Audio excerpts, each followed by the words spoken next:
Isda o sinabawan sa amin. Yan, nagpapakulo pa tayo. Tamang kahoy lang. Yan.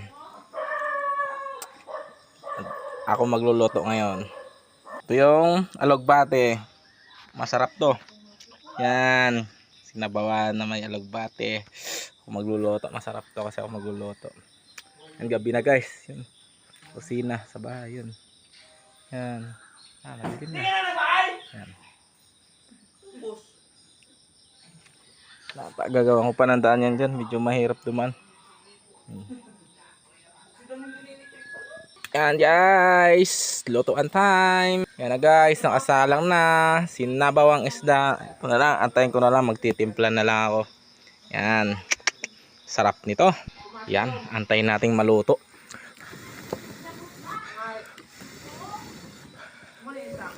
Antayin natin maluto guys. Yan guys, timplahan na natin, tikman natin kung masarap. Ha?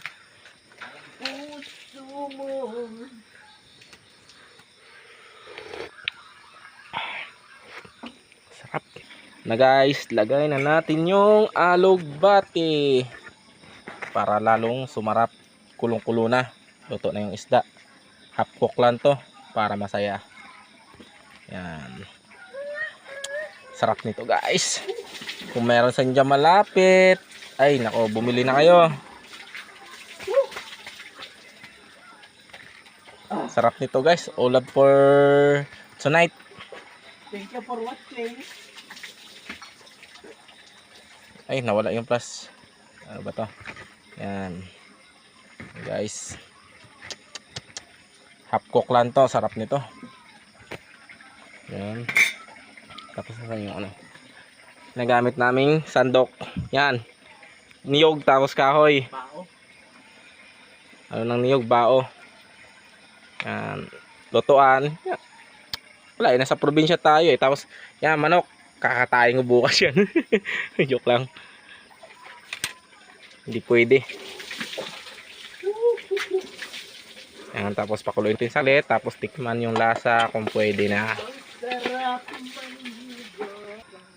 Yan guys, tikman na natin. Half cook lang to, luto na to.